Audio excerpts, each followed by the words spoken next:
What's up, good people? Whoa, the gain is extremely loud on my mic, so you guys are going to see or hear my voice go down a little bit.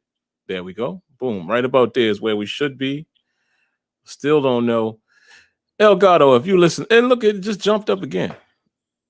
Elgato, if you're listening, Wavelink is phenomenal. I really enjoy it. Really love it. But I need you guys to keep my settings. I am physically right now turning down the gain, and it keeps going back up. Turn it down to 30, take my hand off the mouse, and it shoots back up. Well, now it's working. But anyway, I need the settings to be saved. So every time that we come in to use it, the settings are there. Anytime I launch the material, well, not material, but I launch the program, I need for it to automatically recognize my output source. Stop switching to headphone Elgato. I got to keep, I know that's a little rant, guys, but I noticed it here while I was, but you know, sometimes people only see the first minute of your show. So if Elgato is listening, you happen to jump through and come through here, I need y'all to fix that. But anyway, what's going on, folks? Hope you guys had a great week. You got one more week, one more day left in the week if you're Monday through Friday. So happy early weekend to you guys. Got a couple things to talk about tonight, man. And y'all know the routine. Most of the time, what we always do is we, kick it for a moment about other things that might not be topic related. So we'll do that in terms of football and stuff like that, or whatever else we want to talk about. But as far as the topics, what we want to get into tonight, we definitely want to talk about the new information that we've seen, the March update for ESBC, that is Esports Boxing Club. And I got some opinions about it, which kind of, prompted the reason why you see that title that I have there. That's all around that. But not just that, but it's just in general. But then we definitely want to talk about a little bit about MLB The Show. And I'll be honest, man, I watched the stream tonight, but retained a little bit of it, but I didn't, read any articles, anything like that. I'll see if they have something like that out so we can reference that. But we just want to talk about, basically, it's a tweet I put out a little while ago saying it's very interesting, man, seeing that this game also has an ultimate team type of mode, but yet they're adding depth in other areas with this new ball player situation as well as Road to the Show. We'll talk about that. And then the last thing we wanted to talk about is, give me a second. Let me find it. I want to talk about, are we really providing feedback to these sports games? And like I said, that one will kind of tie into the title of the show here. And I will explain to you guys what I mean in that regard. But other than that, let's go ahead and get started, man. We're going to throw it to Smitty. Smitty, how was your week? How's everything been going? And anything you want to get into before we dive into the actual topics? Well, for I know Sim didn't mention it, or maybe he was going to mention it in a moment, but today was the NBA trade deadline. Today it was like 3-4 p.m. I think it was. Nice amount of movement, interesting movement in some cases too. Aaron Gordon over in Denver now. You know what I'm saying? Orlando is completely, they absolutely detonated the whole squad. So clearly they're clearing out for rebuild mode. That Vucevic going over to Chicago. Chicago could possibly become something in maybe a year or two with that move. JaVale McGee and Aaron Gordon go to the Nuggets. Rondo, that's an interesting one. Rondo goes to the Clippers for Lou Williams. Lou Williams was a key scorer for those guys. I know they needed a point guard, but still, I don't know if they gave that up. I don't know about that, but you got Rondo. I mean, Rondo is a floor general, but I don't know. I don't know what the game plan is over there. Maybe it'll work out, whatever mad science, scientist kind of moves they do over there. But What else? What else was it? There were a few other moves that happened. I don't think there was anything huge. They tried to move Kyle Lowry, Toronto did, but nothing happened. But clearly, he'll be going into free agency at the end of the season, considering they were clearly they were trying to move him. They moved his teammate, Powell. I think he went to the Toronto. I mean, not to the Raptors. He went to the Blazers. For Rodney Hood and one other player I can't think of. And then hometown Pistons. They went ahead and they traded. We traded our guard. I can't think of my man's name right now. To the Kings for Corey Joseph. And no, Delon Wright, I think his name is. We traded him for Corey Joseph and 2 second-round picks from the Kings. I think it's for one of them are for this year, and I think the other one is for next year or the year after. But got to give props to Troy Weaver, man, making those moves.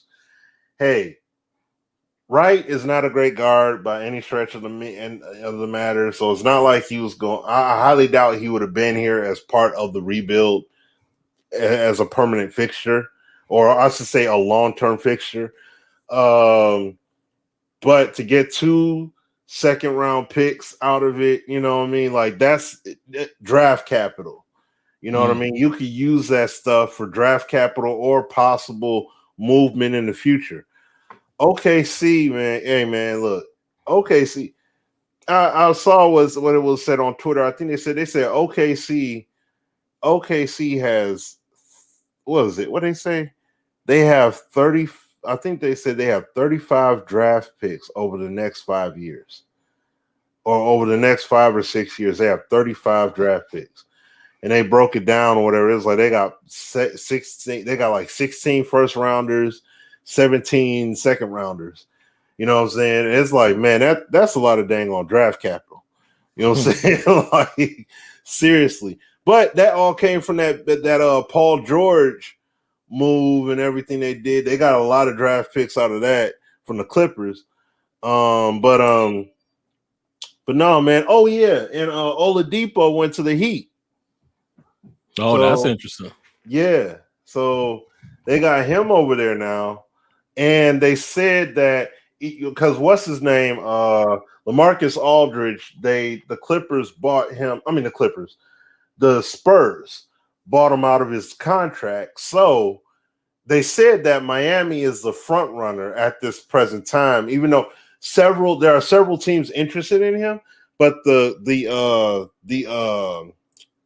Heat are the front runners at this current time for him to get LaMarcus Aldridge. Now they had Aldridge, and you just added Oladipo, and they mix well into the chemistry scheme of things. If the team can honestly stay healthy, they can make a legit run, just like they did last year. But if you could get those two guys, that definitely will help you guys out. Like that'll boost your roster up for real. So we'll see what happens. But very interesting moves. I like it though. I like it. Yeah. So, but other than that, I mean, nothing really to talk about on the Lions front. I mean, it's just right now, it's what's going to happen with these draft choices. Excuse me. With these draft picks, with that seventh overall draft pick, so many things are being mulled over about keeping the pick. If all the quarterbacks are gone, it's like this now, especially with some players doing their pro days and everything now. Fast boys out there. Huh? You said what? There's some fast dudes out there. Or either the pro day clocks are being generous. I ain't seen so many 4.3 and 4.2s in one. Like, come on, man. Come on now. Everybody running a 4.3. I'm like, we'll see. Yeah, but the thing is, what's being said now is we may mess around and get I can't think of my man's name, but he's like the tight end, but he plays more like a wide receiver. 6'6", 240 tight end. He's projected to go in the top 10. And the thing is, if all of those if all of the marquee quarterbacks are off the board by the time the Lions get to pick, even though it's not the most desired pick, because excuse me, the local radio show made this point too on 97.1. They said over the last 7 years, we drafted 2 tight ends. This would be the third if we were to draft this guy in the draft. But it's looking like this is the guy to go for. You know what I'm saying? Kyle Pitts, that's his name, Kyle Pitts, yeah. So, and they're like, yo, Detroit, would you be okay? Like, would you be willing to embrace that fact? Because that would be potentially like the best guy available. Only because Jared Goff, you restructured his contract. So when you restructure his contract, it kind of makes it seem like you're kind of buying into, oh, we're going to keep him and let's really work him out. You know, let's really see what's up. You know, so we'll see what happens with that. But if the Lions are able to get, if one of those top quarterbacks drop down into their lap, pick them. Change the game plan, pick the quarterback. Don't somebody wait gonna till be next there. year. At 7, somebody will be there. Oh, One yeah, of them will be no. there. Somebody gonna beat it. But see, the thing is it gonna be the quarterback that will make you say take him? Yeah. You see what I'm saying? Like if it's not the guy, then it's like, yo, yeah, we're not gonna pick this guy. We'll wait till next year. Hopefully, the Lions, and see at that point, now you're looking and saying, okay, hopefully the Lions do bad enough that they get the high draft pick. Because this is what the radio station, this is what a lot of people are going to be banking on. They're going to be banking on hopefully Detroit sucks horribly, maybe only win 3 games, maybe 4, and then get that super duper high draft pick. So that way you could take that top tier quarterback. You know what I'm saying? And that could be your guy. But this year, try to either trade down, or if those quarterbacks are gone, take the best player available that you would need at 7. But the crazy part is that best player may be a wide receiver. You see what I'm saying? So yeah, that's true. That's the thing. You know what I mean? That's the thing about it now. It's no longer, you're not looking at a linebacker or a safety or any of that possibly at that spot. You're looking at possibly a wideout. So would that be okay if you do take the pick and go through with it? So we'll have to see, but it'll be interesting, man. I'm really looking forward to draft.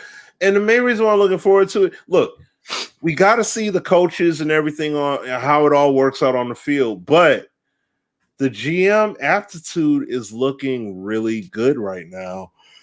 Excuse me. At least for these 2 marquee sports, with the Lions and the Pistons, I'm liking it. And I mean, I know my man said was like the Pistons suck, of course, because they're going through rebuild mode. They're supposed to be trash. That's why they're rebuilding. That's why they sat down Blake and they messed around and bought him out. They was like, okay, we can't deal him off. We're going to buy out his contract, let him go. That's why they did that on purpose. So they, you know, just like Drummond, oh yeah, that's right. Drummond didn't get dealt away. So it's like, what's Cleveland going to do? Are they going to play him and put him into the rotation, or are they going to buy out his contract and let him walk? You see what I'm saying? So just like the Spurs did, you know what I mean? So with Aldridge. So it's like, but the Pistons, yeah, they're bad on purpose. It's like we're rebuilding this team. It's like how we were when we first got Ben Wallace and Atkins when we traded for Hill. They're building something here. Now, what exactly? we don't know yet. It's not taking shape yet. We know we got a solid player in Jeremy Grant, but what else are we going to have in terms of encompassing everything altogether? And that's going to take some time. But the cool thing is the way we're playing right now, we definitely are going to have room under the cap. We definitely are going to have draft picks because the trades that we made and everything. So extra draft picks, extra people we could bring in and see who will fit, who won't fit. So scouting is going to be extremely paramount for the Pistons, doing some real good scouting work. And the other thing too is, what about Killian Hayes? Is he honestly a legit player? I mean, they drafted him. He was our top guy. Unfortunately, he's still nearly a month away before he can play again because of the whole hip injury situation. So we'll have to see what ends up happening with him. I don't know if is he good? Is he bad? I don't know.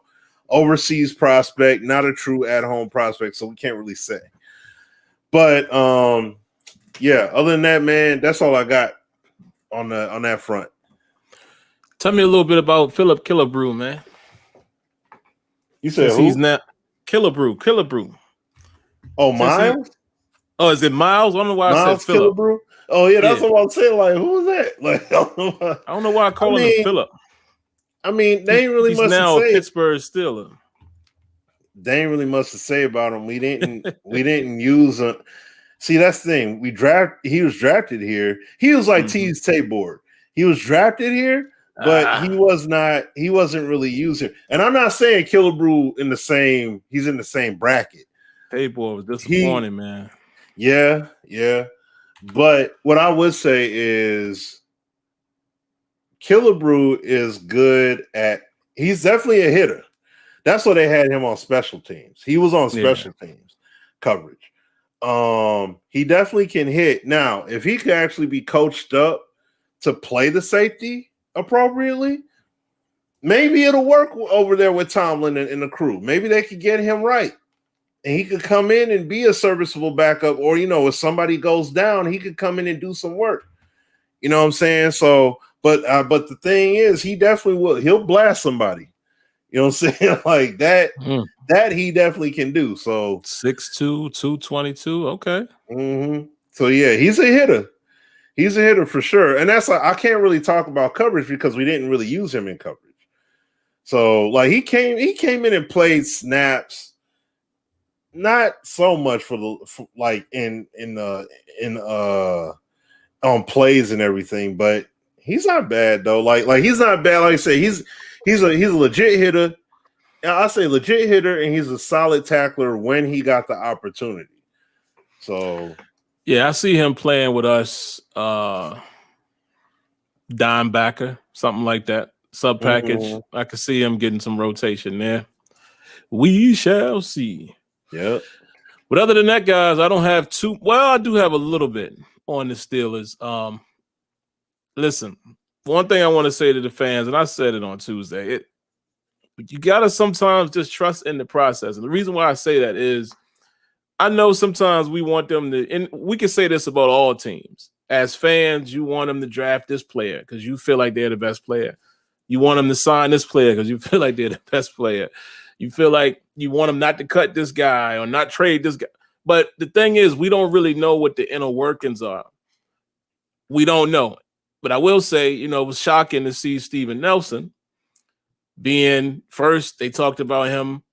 They were looking for a trade for him. And then, really, really quick after he said a couple things on Twitter, and next thing you know, the Steelers release him. And that is shocking because on the surface, you would say, okay, Joe Hayden is the older corner. Both of them, basically, their contracts was kind of similar. You would think maybe Joe Hayden is the one that's cut to help with cap space. But there's a lot of different variables with that. Hayden is a locker room guy. You already lost Pouncey to retirement. You know what I mean? Vince Williams, they let him go. So you're losing some of that veteran leadership. So maybe that's why they leaned on what's his name? Hayden. Also, you look at this. Even though I think Hayden is older, Hayden actually outplayed Nelson last year. And even though I still like Nelson, I think Nelson was more solid than most people would give him credit for. Much better season in 2019. But Hayden might have had a better season last year. So when you're looking at it like that, and the Steelers are probably looking to get a corner in the draft at some point. They needed the cap space. So, yeah, it was a little shocking. And then, who thought that Juju was going to be able to come back? But again, loyal, man. You got to give him credit for that. And he's smart. You show your loyalty this year. Go back into free agency next year where perhaps even the Steelers will be able to have enough money to retain you. Smart move by Juju. And other than that, we got to talk about one last thing that I think is being blown out of proportion. Chase Claypool. Let me say this from this perspective. In case you guys don't know, TMZ got a video of him in California. I think they said it happened back on like the 11th or something like this. It's been a couple weeks. But it looked like a little bar fight, a little skirmish after the bar, group of his guys and some other guys, they were fighting and what have you. Now, the media pumped it up more than what it was. So when I saw the video, this is not me having any Steelers bias. I looked at it and was like, well, I don't look like he did, but so much. Now, there's the argument there where they're saying, oh, he kicked one of the guys that was on the ground or whatever. And here's the funny thing, Smitty in chat. Where are all of these moral compasses coming from? Where everybody's like, oh, you don't kick him. It's a fight. Like, I've never seen a fight break out when people are like, well, I can't do that. It's heat of the moment.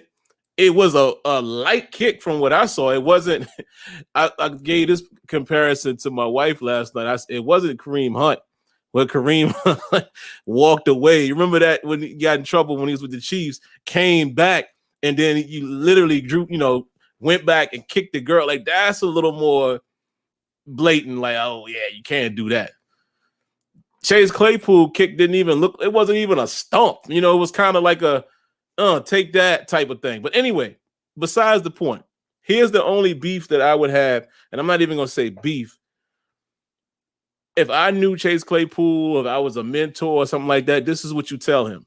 22 years old, dude. I know we all been there. I know I have at that age. Me and my boys got into it at times in the club, and we've all been there. A lot of us have been in that situation, so I can relate. Here's the thing, Chase Claypool. Number one, whether y'all agree with this or not, COVID is still going on. So what was y'all doing out in the club? Like, at a bar, not even a club. You're hanging out in the bar. Whatever. Okay, let's skip past that. Number two, you're Chase Claypool now, rising star for the Pittsburgh Steelers. That means you have a name attached to, you have a real name attached to your name. You can't be in an environment like that. I'm not saying that you don't want to go hang out as a young 22-year-old. I'm not sure, but seems to be a single man. You're having your fun. I get it. But at the bar, when you a celebrity, of quote unquote, there's certain circles and certain places you just can't be out. Now, you can't be at. Celebrities go out and have a good time too, but they do it in a circle where there's usually, it's not a big deal for a celebrity or an athlete or somebody to be there. It ain't no local bar. Now, I know some people are going to say, yeah, but he's just keeping it real. And I love that. But, dog, when you in a certain light, you just can't. You got to be smarter than that. So that's the only thing I would say towards him. It's a teachable moment. He's a 22-year-old kid, man. I would have did the same thing. It looked like it's perceived that maybe one of his guys was getting jumped or whatever, and he jumped it. Of course, you're going to hold your man down. I'm not mad at anything that I saw in that video. The only thing I would say to him was like, you just can't put yourself in that kind of situation. That's all. But it kills me how the media, I don't know. It's funny because technically me and Smitty are technically media, I guess, because we do a podcast and all that. But it's like the stuff that we pay attention to nowadays, I don't get it, man. It's just guys being guys. Like I'm telling you, I've been in that situation multiple times. But even now in this day and age, with me having a wife and a child, there's certain things I just don't do no more. Certain environments, like, nah, maybe I shouldn't, maybe I shouldn't hang out there no more like I once did. And that's all I'm saying. Got to be smarter than that, young buck. But I ain't mad at nothing you did in that video. So forget what people are saying. And again, all these people growing this compass, oh, a man's down. Man, shut up, man. You talking about a bar fight? Like, you asking anybody that has some morals in a scrum? Like, come, y'all need to cut that out. But anyway, man, back to the regularly scheduled program. Let me see where we want to begin. I guess we could talk a little bit about, since we know the I can't even get the word out, the least amount about it. There you go. We'll talk about MLB The Show first. So, Smitty, from what you've seen, and I got a little bit of the information here, I think. Let me see if I can pull it up, and I'll kind of read some of the things. Let's see. What in the world? My actual boss just texted me. That's what happens, guys, when you get in management. Like, day never ends.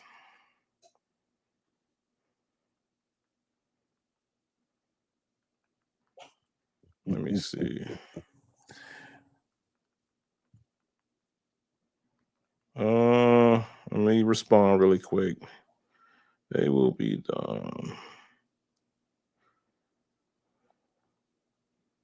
All right. So here's the article for you guys that may or may not have seen the stream. And I caught a little, I actually caught all of it, but I was doing some work at the same time. But basically what they kind of talked about, man, was they were introducing the MLB The Show, Road to the Show, and player details revealed. And I'll give you the highlights. Now, they focus more on a narrative. So it's a deeper narrative before, it says here, before you get too far on those systems, MLB The Show, let's get to okay, here we go. The biggest change this year should be the feeling of your specific impact inside the baseball world. In the show 21, will feature people from around the industry talking about your progression, development, and achievements in different ways. They have a podcast within the mode. That's all I got to say right there. An actual podcast. A podcast. Let me just read you a little bit here. The podcast will have multiple guests from around the industry to talk about the steps your player is taking in making his name known. The examples provided include Sean Casey, Cliff Ford of NFL Network, and there was a few other names that they mentioned. Like I said, guys, I'm just skimming over this article. You guys can read it. Operation Sports. NFL Network or MLB Network? MLB. Oh, okay. See, there I go thinking about football. MLB Network. Couple other highlights. You can now have two-way players if you choose to in baseball. Never been done before in MLB The Show. Ball player can also bounce between modes. So you could take your guy and play him in multiple modes. And the legend that was revealed on today's show was Kirby Puckett. So there you have it. Those are the highlights, guys. But what I really wanted to dive in on, Smitty, was just real quick. Maybe we're not the right show for those who are looking for us to go in depth with certain things, because at least with me, I'm always looking at it from a different perspective. Most of you guys know that our base is Madden and trying to make Madden a better football game, but not just Madden, just we are football guys. Madden has been the only football game, a true football game, that any of us have seen hit the market since 2007. Well, 2009-ish. I'll throw Backbreaker in there.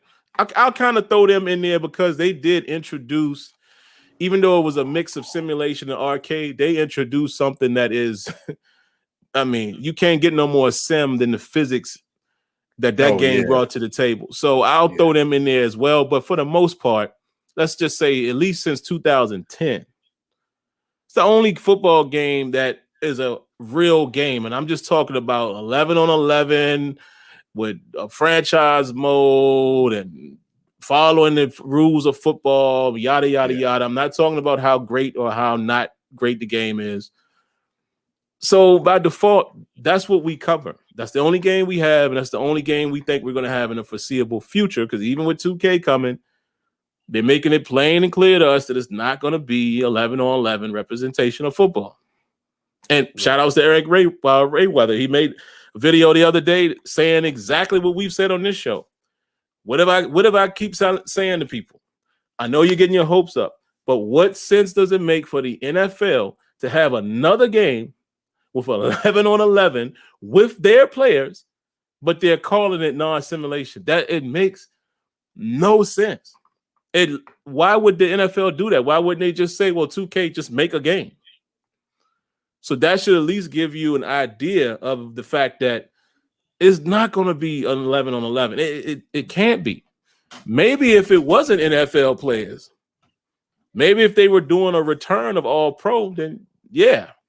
But the fact that the NFL is involved with their name and likeness and players' name and likeness, the chances of it being 11 on 11 is probably zero, because it makes no sense for the NFL to do that and to clearly tell us that one is non-simulation. But anyway, getting back to the point, my feedback is always based around that, because people continue to beat this in our head and try to make us believe this. Franchise mode and Madden is never going to improve. And I'm not making fun of anyone. I'm just, I always throw funny voices on. Y'all know how I do. But it's never going to improve until they have microtransactions. And I'm like, no. Why do we keep doing that? It's the same argument that people have about MUT. Why do y'all keep, quote unquote, giving EA excuses? Yeah. They don't have to do any of that. MLB The Show, just like I tweeted a little while ago, you mean to tell me there's a game that has Diamond Dynasty, which is MUT, in their game, and yet they're improving and adding aspects for deeper immersion in other modes? I didn't even know that could exist. And obviously that was sarcasm. Let me read this to you one more time. It's a podcast. Smitty. It's a podcast. Now listen, Smitty pointed it out earlier before we started the show. We don't know what their franchise, we don't. Let me take a back seat really quick. I'm not a baseball guy, and there's been guys for years telling me, man, franchise has been the same for the most part. You might be absolutely right. Let's wait and see what they do there.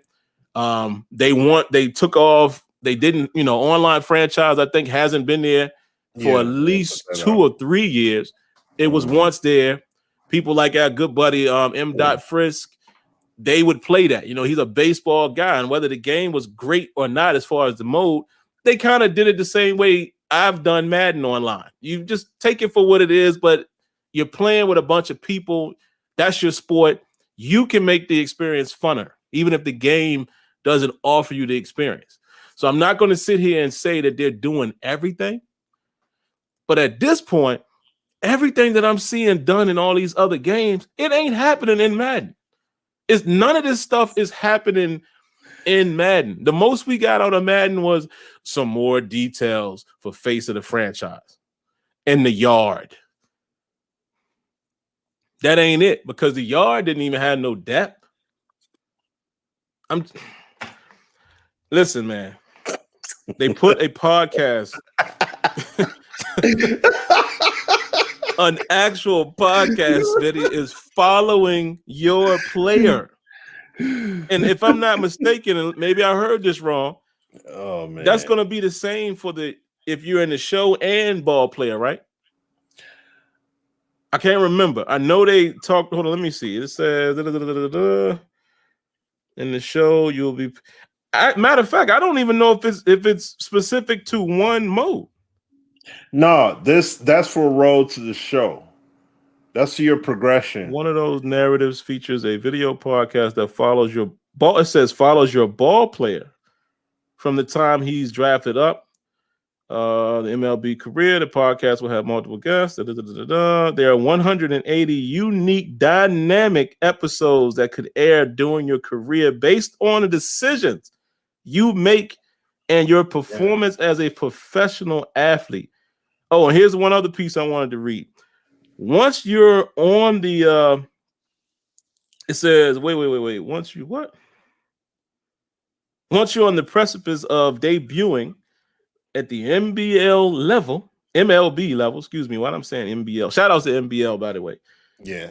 Robert Flores will begin hosting more of these podcast episodes, and you'll find yourself being talked about by several MLB network icons along the way. On next-gen consoles, they will be visual. You'll be able to watch these. On prior gen, I guess you would say now, there'll be audio, but dude. Yeah. Last thing I'm going to say on that, and then I'll throw it to Smitty. NY Kia tweeted something I want to say yesterday, and we had the exact same thought. And we're in the exact same situation with this game. He says, you know what? I'm going to pick up MLB The Show 21. You know, I'm still playing 19. I didn't even get 20. And he said, imagine that. A game being so good that you don't have to get it every year. And I was like, mic drop. You know what I mean? Like, imagine Madden being at that point where we're not just like, oh, I hope this is the year. And you really could just be like, I'm good on, I'm going to play this one this year. I ain't really got to upgrade because the game is dope. I'll wait a couple years and come back. I don't know, man. I'm getting mighty tired of it, guys. Go ahead, Smitty. See, I was going to say, to that, though, that's part of the reason why Sony pushes so hard with MLB, because they're losing sales from that. Ah, okay. Because see, you're saying that about that, but I don't know if you remember. We talked about this. Well, we brought this up, or I brought the point up on the show periodically, but years ago. I remember people playing MLB The Show 12, and they played it for like 3-4 years in a row. Yeah. Because the gameplay integrity was like, dude, Sony, like, they did it at that point. You know what I mean? It was like, bruh, presentation, gameplay, animations, mode, depth, all of it. Like, it's like, it's there. So, like, oh, hold on. I got to take this call. Hold on. I'll be right back. Oh, yeah, no problem. I'm sorry. It's very interesting, guys. And even as Smitty says that, again, I told you guys last week, I'm looking right here to my left. I'm literally still playing the test beta right now. I just can't play it online.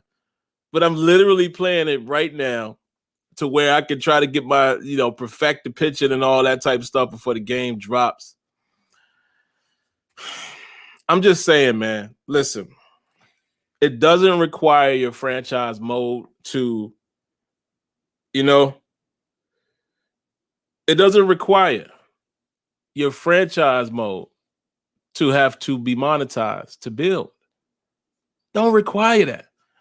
And I don't know why we keep piling that on when it comes to Madden. It's almost like people dislike Madden's moves, right? But then they give them built-in excuses. Like, you always want to harp on these two facts. Oh, it's because of, franchise doesn't earn any money. No, that is not an excuse. None of these franchise modes earn money. None of the better games, that more of the top two games that people talk about the most are MLB The Show and 2K, NBA, right? NBA 2K. Doesn't cost you anything to play franchise mode. And then people always say, oh, well, it's Ultimate Team and MUT, and that's all they can. Okay, but even if that was the case, we can't allow them to sit on that. Because guess what? MLB The Show has an Ultimate Team. NBA 2K has an Ultimate Team. And microtransactions all in and out of there. My career. And yet they still are able to produce my GM, my career. Well, it's now called my NBA. And here's the funny thing. and we'll touch on this a little later in the show. It's a lot of people who even complain about that, saying that they haven't done anything to, franchise in the last couple of years as far as 2K, which might be correct. But at the end of the day, I mean, how much more can they add? Now, again, I'm not a basketball guru or nothing like that, so I could be missing the boat. But when you look at the depth that's offered and compare it to the things that we all want as football guys, they got all of that in NBA 2K. Like, what else could they do? Maybe somebody can chime in the chat. What else could they do to where you want to see it yearly? Because here's the thing with technology, right? The further and further along we get, it's going to get to a point where these video games are pretty much like the new iPhone every year. It's only going to be little incremental changes in a good way. I'm not talking about Madden. Like Madden has a ton of stuff to do. But what I'm saying is these games are going to get to a point where it's literally a roster update. Because how much more can you do? I mean, what else can you fit? And I'm talking idea-wise. What more can you add to NBA 2K's franchise? And like I said, I could be missing it because I'm not a basketball guy, but everything is there. G League, contracts where you can front load, back load, restructure, add options to it. The play, is the calling plays is extensive, and the coaching sets and the coaching plan. And I mean, imagine that. We always talk about roster management. You can literally have a different lineup and predetermine that for every team in the NBA. You can preset your matchups, right? So I might say, all right, I want to play the Lakers this way. I'm going to play the Clippers this way. I'm going to play, the Hawks this way, and I'm going to play the Bulls this way. You have practice where you can scrimmage, you can freestyle, you can practice plays. I mean, it's so much to do. The training. Determine if you want a rest day. Determine how intense you want the training to be. Determine exactly what you want to focus on, whether you want it to be the team or by player. You have, the scouting, and you have a staff. I mean, I could be missing it, but what else could you do? Okay. So Eric Flowers says 2K21 is getting boring. That's fair assessment. But can I ask you this question?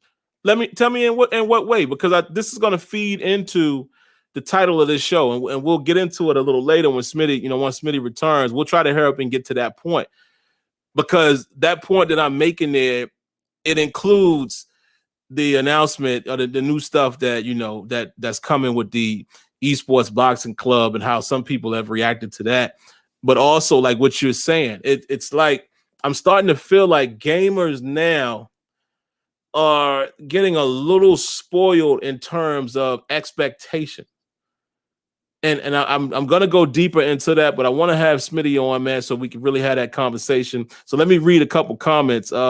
Ray says, the deeper you get into your career, more affluent MLB personalities make appearances. Man, that's what I'm talking about, dude. That's immersion. That's immersion. That's all we ask for from franchise mode. We want the fundamental basics and immersion. And the funny thing is, what I used to always say when I was down at EA, and the devs know this, but just saying my piece, fundamental aspects create immersion. When you have a robust scouting system, when you have a coaching staff that has an effect on the team, or like in 2K, how you make a certain player a mentor and you make the wrong player a mentor, then it affects this guy on the court. That is immersion. All of those type of things are fundamental aspects that happen in the real world. And that's what we're searching for. That's what we're seeking as simulation gamers. And again, most of the time, simulation and franchise mode goes hand in hand, because most of us who are hardcore simulation gamers, we usually invest a lot of time in franchise mode because those two things go hand in hand. But Eric Flowers, man, if you can, please expound on that. I'm just curious of your thoughts. There's no judgment here. I'm just curious, why you say it's getting boring.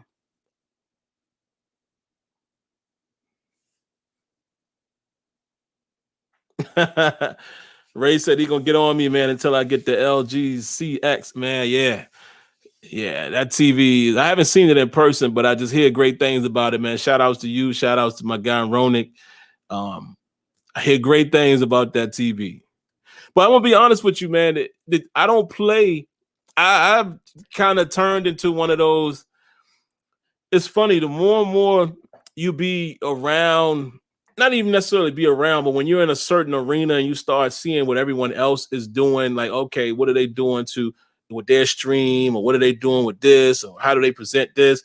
You start getting introduced to different ways of doing things and different styles, et cetera, et cetera. But I say all that to say this: I don't really play my PS5 on my TVs anymore. My TVs are 4K TVs. I play it right here. Like, I'm mostly right here at my desk. I have a gaming desk, rather large desk here. I got both monitors, my light, camera, microphone now. I'm usually here capturing footage, or this is a lot of times where I spend my time. So I have a 4K HDR monitor, right? This monitor, I believe, what is this one? 27. So it's kind of like, where I used to be the guy that was, my TV had to match, the quality of my game system, but I spend most of the time here. So it's kind of like, yeah, it's probably great. It looks beautiful and all that, but I don't even think I would game on it as much as I do with this monitor. So, I'm not totally missing it right there. Let's see. Okay. Dr. Funk says, I've been playing my team. You said my team, and it's fatiguing. Okay. Yeah, my team. See, I don't play my team that much. Not really much at all. I once did, but I haven't touched it in 21. So that's why, like I said, I'm trying to find out, what everyone's playing. Why you guys feel this way, feel that way. You said the show form seemed to have a lot of disappointed fans feeling not enough is being done going to PS5 and Series X. And guys, this brings me back to my but my debate. Remember when I said before that it seems like we expect, I think this was last week when I was saying how many games have taken a ginormous leap from console to console. Not a lot. And I couldn't even think of one. And I'm not talking about that, it now is premiering on this console. I'm talking about a game that exists on a current console, right? So let's say it exists on PS2. PS3 comes out, and in that same year, that same game releases on both consoles. PS4 comes out, and that same year, it releases on both consoles. Or, for you Xbox guys, Xbox 360 is out. Here comes the Xbox One. But within that same year, it releases on both consoles. How many games have you seen take a tremendous leap? You know what I'm saying? I have never seen that. Now, the game on the newer console has more bells and whistles, but I've never seen a game that I thought was completely different. Now, 2K14, when it came through on the PS4, it kind of took all of us like, whoa. Graphically, it was crazy. They added, I think that's when they added that player motion system that they had at that time. It was some things like that, but it wasn't a completely different game. You know what I'm saying? It wasn't totally different where it was unrecognizable from 2K14 on the prior console. So I just wonder sometimes what we expect. Like, what we can never not take into consideration is it's still the same dev cycle. Trust me. If y'all don't trust anybody else, trust me when I tell you that, because I used to think the same way until I got the opportunity to be able to go down to EA, and I was there, from the 360 days and the PS3 days to the PS4 and Xbox One. I saw that.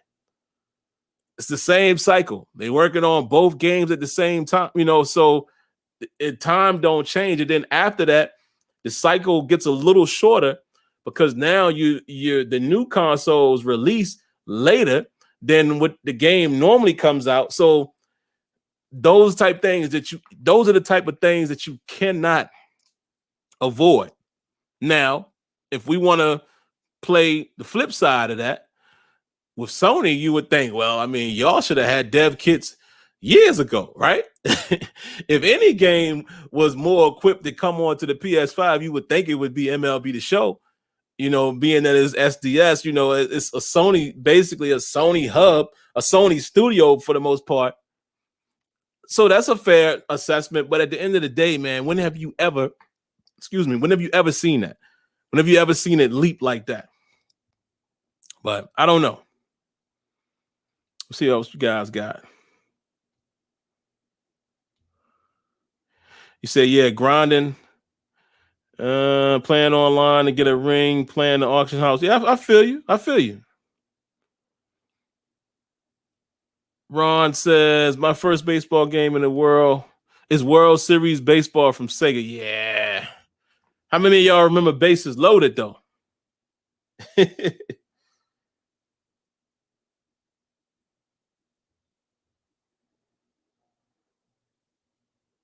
All right, I'm back. All right, good. Okay. So now what I was saying about MLB The Show, I know Sim. Well, or you go ahead with what you were saying, Sim. I'm sorry.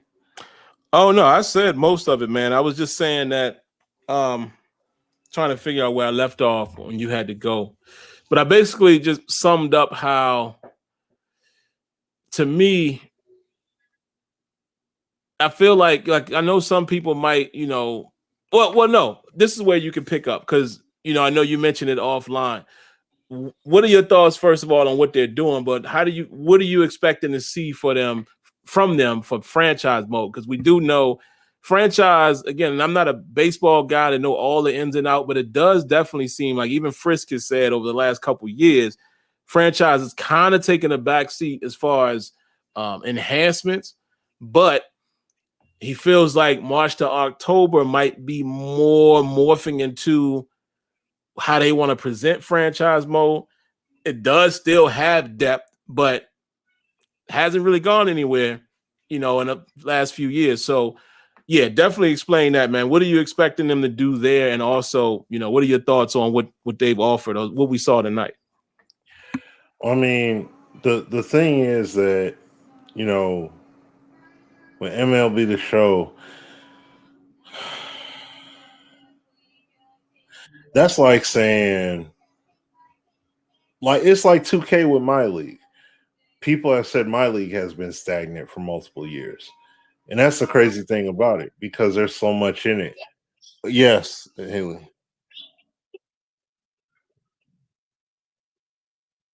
Well, it's on the floor outside the bedroom. Here, go. Haley, go get it now. Hold on 1 second. Got to chin check somebody here. Smitty got to get physical. Well, no, I'm just playing. He ain't gonna get physical, but who is that? Say, yeah. Aberoni says, but yeah, Bases Loaded was that joint. That was before I even understood what was happening. I was a young buck. All-Star Baseball was that joint too. I remember my boy, I think All-Star Baseball had my dude Lefty on it. And I used to move all the way up in the top of the box like I thought that was going to do something, smack a home run. That was that deal. But yeah, go ahead, Smitty. Okay, now, what I'm saying about MLB is that the thing is that they said the franchise modes are stagnant, right? MLB The Show has been a franchise mode. Haley, go. What is it? What is it, honey? DJ, mommy thinks this is old. It is old. so she could give him some new milk. Okay, tell her to clean it out and give him some new milk. All right. Okay. So, guys, now what I was saying was that when it comes to the franchise modes have been stagnant for multiple years. In terms of what's the best way I could put it? It's like this. Every year these games come out, it's just like what MLB The Show. That's why people play the same installment for multiple years. They'll update the rosters and then just literally keep on playing it. So and give him some new milk. What? However, she can. All right, hold on. I'll be right back, Sam. We're having a tough time tonight, guys. Family, man. What we gonna do? But I'm not sure where Smitty left off, so I won't overlap that. I'll just sit back really quick and just let him jump back in. So if you got any comments, man, please put them in the comment section right now so I can comment on that, because I don't want to lose track and get off track.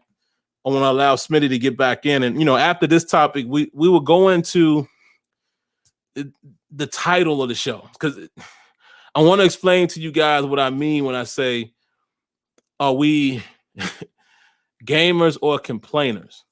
And I want to dive into that, because it's not exactly what most people would think. But yeah, I can't wait to get to that, because it really revolves around Esports Boxing Club and kind of the reception that it got from some over the weekend.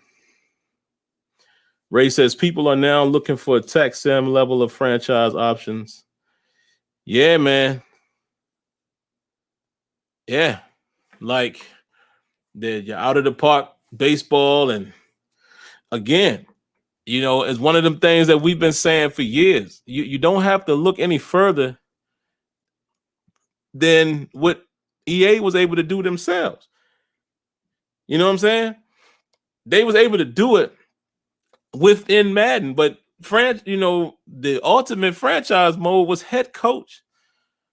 And that's the thing that's so crazy, man, that it's a lot of people, they attack EA and they say, oh, they're not capable of doing this and they don't know how to make games. That ain't true.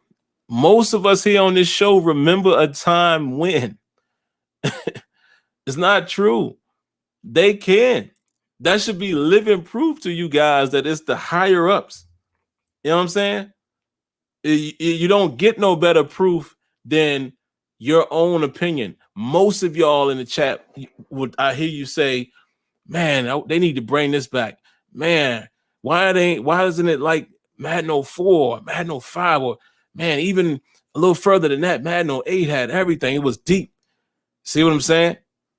That's living proof that it's possible by that company. It's just so many layers there, man. But I get it. I get why people feel the way they do. I most certainly do. We all have the right to feel that way. But like I said, I'm just going to read some comments, man, until Smitty gets back. I don't want to sidetrack too much. Max Stack says, I wouldn't mind seeing an NFL 2K Blitz kind of game, 7-on-7 in franchise. I'd be happy. Yeah, that would be interesting. It definitely would be interesting if they produce it like a Blitz type situation, where you do it, Blitz the league, where there is actually a league going on and all that. That could be interesting. But I do wonder, though, if they were to go that route, how in depth could they go with the franchise part of it? Because you never know what the NFL considers simulation, right? Clearly, there's a distinction on how you present the game. I don't think it has much to do with gameplay. I wouldn't think so.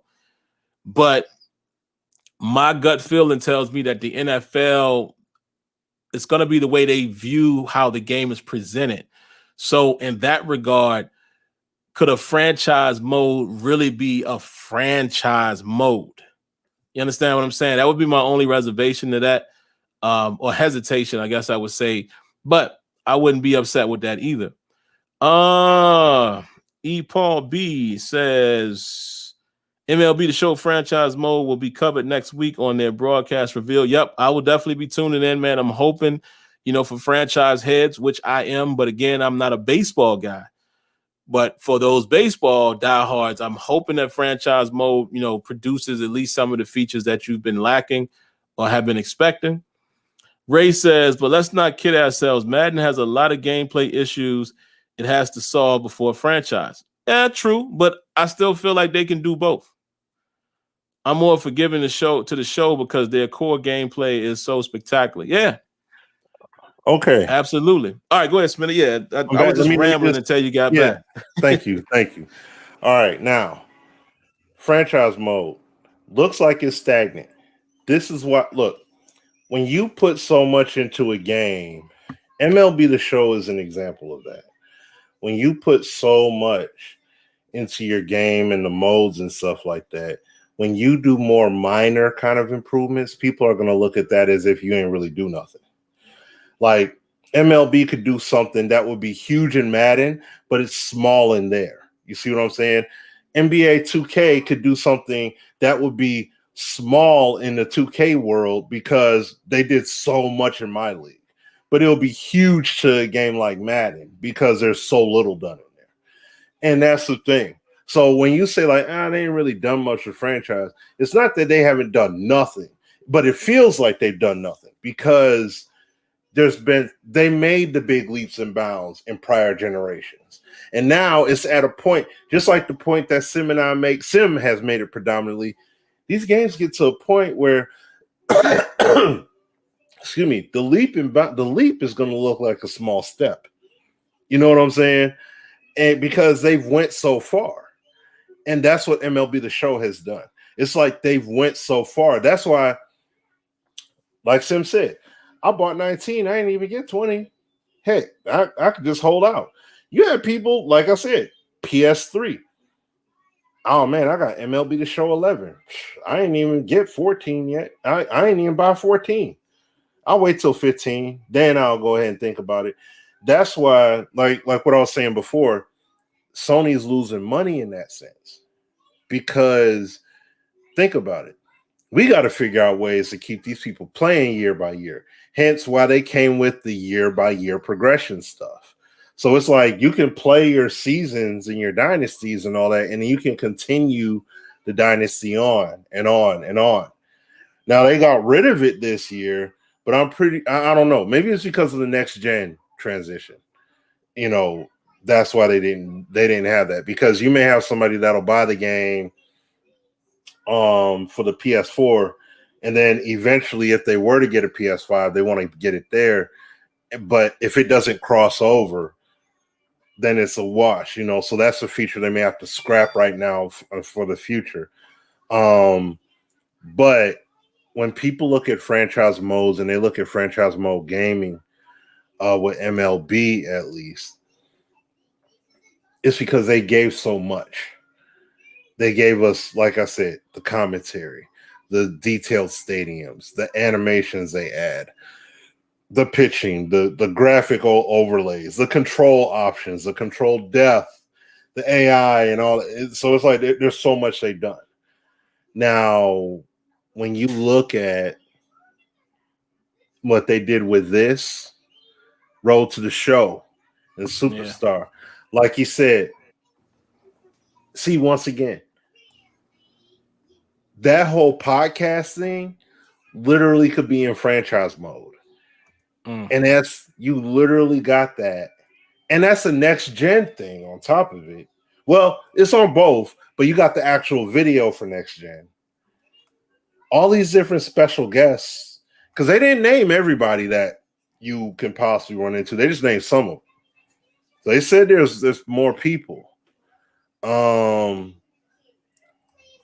But what's crazy is when I was thinking about when I watched it, because I didn't watch it live, but I caught the recap, and I'm like, you know what's so crazy?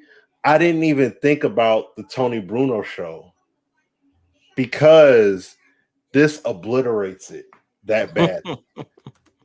Then I'm like, dog, you see this? I ain't even. it's crazy when you be thinking about if they could just do what we think would be up here, but real talk is really down here. But we like, yo, if they could just give us the Tony Bruno show that's like down here, oh, that would be it. That'd be ill. These dudes in shot all the way up through the roof. Hey, yo, we got an actual podcast where these dudes are talking about you during the course of your career and everything and moments you make. And the thing is, it all depends upon decisions made throughout your career path.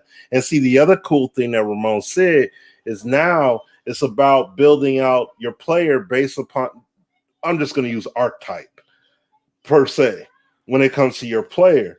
Now it's not about, oh, I'm just going to be 99s and everything. You actually got to be more of a specialist. Do I want to bat a little? Do I want to bat a lot? Do I want to pitch a little? Do I want to pitch a lot? Do I want to pitch a smidge but then play in the outfield? Do I want to options? Because you don't know why? They look at the mode, and I'm pretty sure they have the metrics, and they see like, well, people want to have control, so they probably picking pitchers, or they're probably picking center fielders or something like that, or whatever. You know what I mean? Like it could be certain positions they pick, but then they're like, man, but I want to play in the field. So I guess I'm not going to play a batter anymore. I'm gonna make another character, and I'm gonna be this. Now they're saying, no. I'll tell you what. If you want to be a catcher and you want to be a pitcher, guess what? You can do both. If you want to DH some, and you want to, or if you want to be a straight up, you want to be a first baseman, and you want to be this, and you want to be that. They're giving you the ability to do that now. It's crazy. Yeah, and that's not. And the thing is, you could take your player. Now, 2K has it like that too. You could take your My Career player and use him on your My Team. But at least from how it sounds from what MLB said, you can actually progress your player in Diamond Dynasty as well as on the road to the show too. And you can experiment with the archetypes that you, I guess, unlock along the way. So it's not like you're locked in. You can adjust stuff along the way. Crazy. Thank you. You see what I'm saying? You got the franchise elements in this single player mode. Oh, I'm sorry. This was the mode that EA had a long time ago that they could have done something with, that superstar mode thing they came up with in 2005 that they could have done and really blew out way back when, but decided to just, for whatever reason, make it stagnant and make it basically a mundane, drab, linear option now as picking a player. So they had the chance to do that. And it's like you still can do something with it, but it's just the principle of, look at what these guys did. Look at what Sony was able to do. You got a full-blown podcast for crying out loud. They went crazy. They went all the way. Yeah. Yo, what can we do innovative? Just like they said on the stream. If you haven't watched it, check it out when you can.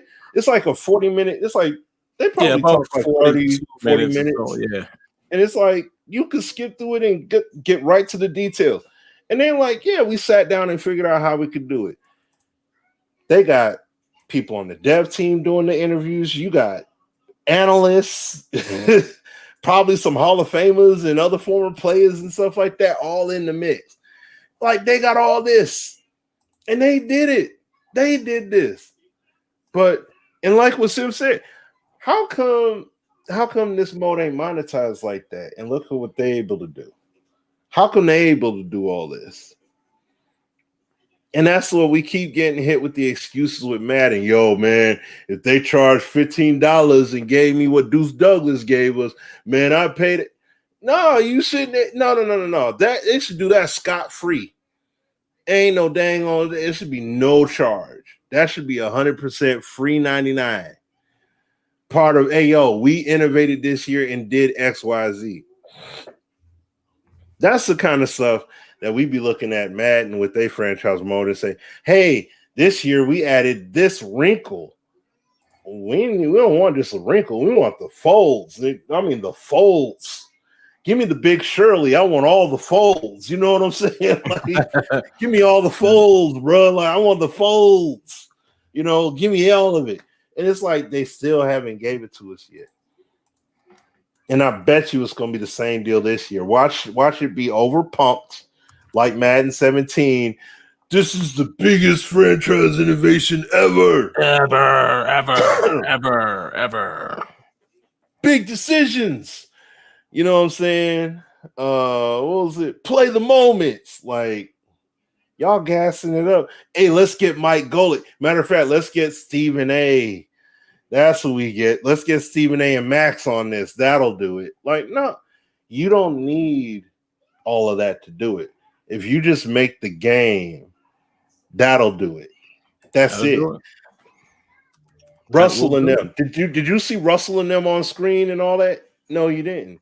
But they shown you with the video, they shown you an example of what it would be like with the podcast stuff. They gave you a sample of that. That's it. That's all you need. Boom. And they'll take off like a rocket because people already will get behind MLB The Show gameplay. They get behind the presentation. They with it. All you got to do is give people the game and they will ride with you. That's all you got to do at the end of the day. So, yeah, I'm extremely happy. And that's the other thing, too, Stadium Creator.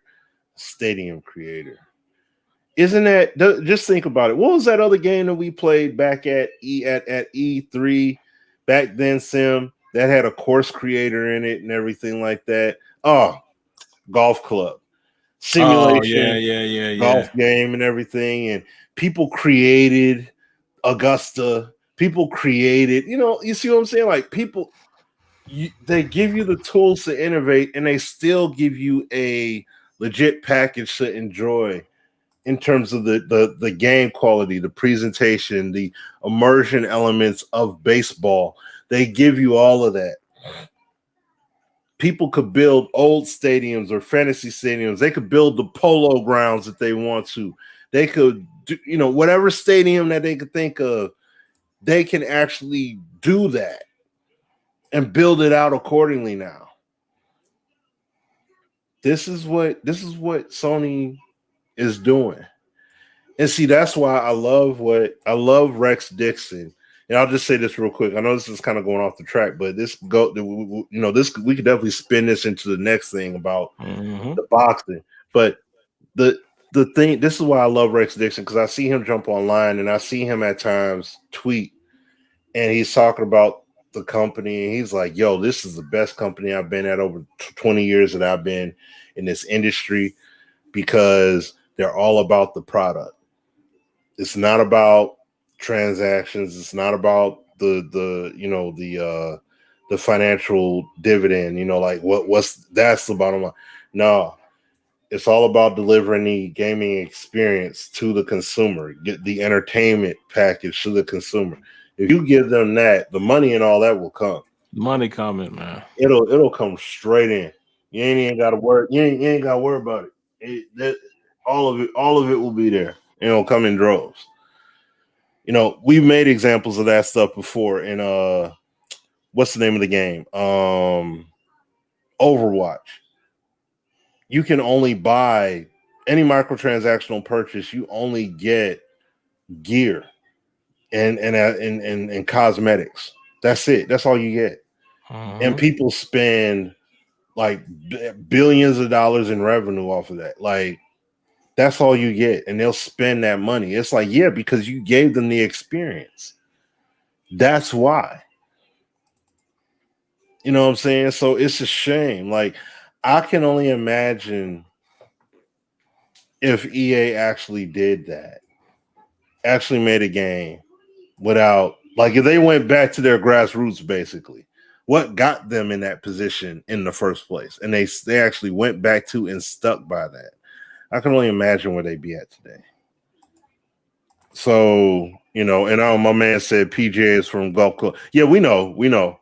That's what's the name of the studio? HBC Studio or not? Not HBC. I forgot what the name of the studio is, but I know the studio. They made Golf Club, and now they got Tiger Woods and everything like that. So that's why I definitely look forward to the next PGA game. Another that's expensive license that 2K just paid for, by the way. Yeah. I know, right? Tiger didn't come cheap, Jack. Right, you know. And EA had that. Remember, guys? Yep, they sure did. Interesting. So, but yeah, man. But yeah, going from that, I mean, I don't know, Sim, you want to talk about the gamer or complainer? Or you want to talk about the boxing? It's one and the same, actually. I'm sorry, guys. Y'all keep seeing me look down. I'm doing a couple things from my actual job here on my other laptop here. It's one and the same, man. I'm gonna try to be as brief as I can because that's really all the rest I got for the night. And I didn't even run out little banners here, man. I've been forgetting. So let me throw that up there. Bam. Well, no, let's talk about this because we probably won't be able to get into too much of this, but I want to read some of the headlines. You know, they gave us a studio update, gameplay update, fighter announcement show with feedback. Hope you guys saw that. Let me get to the second page here. If I can find it. Well, that was basically it. It went as far as also addressing what people had to say about the trailer, and that's kind of what I want to talk about. I feel like, man, as a community, I'm so glad I've taken a step back and I just enjoy games for what they are and provide my feedback, because that's two different things. You know, feedback to me is much different than complaining. Let me explain what I mean. No game is perfect. So I don't understand why every time a game comes out or a trailer comes out for a game or it's a brand new game like this one, why do we destroy it so much? It's almost like gamers have, not all of us, but y'all know what I'm saying. Gamers have almost turned into a seek and destroy mentality, like nitpicking to the 10th power. And I'm not even going to say that what people were doing with Esports Boxing Club was nitpicking. Some of it was valid feedback. Like, you know, shout outs to Boxing Fanatico if he sees this. He's been all over this game, man. Giving him huge credit. As so also SGO, and it's another channel that is slipping my mind right now that I watched. But he probably knows who he is because he's been out here talking about the game too. A little couple things like on one of the uppercuts, you know, it looked like the hit detection was a little off. But it's like what Smitty keeps saying to you guys almost every week. This game will be on early access. It's not finished. It's going to be available for us to play on Steam and give feedback. We got to get back to feedback. Stop tearing these games down before they even have legs to stand on. And I think we do that with way too many games nowadays. Even with a game like Madden, this is just a sidetrack. Whatever happened to saying you like something or don't like something, giving feedback or not giving feedback? Like, why has everything become like the I hate this, hate that, destroy this, destroy that community is strong these days? It, to me, it's so hilarious. Like, I don't even respond to my comments no more. I'm like, why? We're gamers.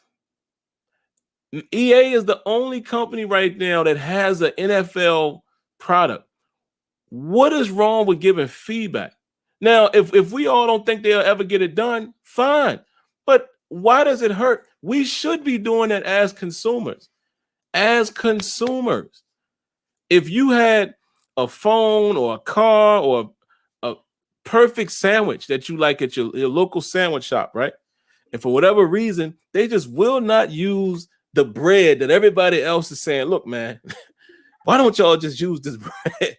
Sandwich is good, but I'm telling you, if you were to use this bread, what's it going to hurt you to keep saying that every time you go there? Hey, man, look, I think y'all really should use this bread. One day they might do it, but it didn't hurt anything. Your life went on, their life went on, but it seems like in the gaming world, you can't do that. Like, yeah, people have become such complainers. Again, sidetrack with Madden.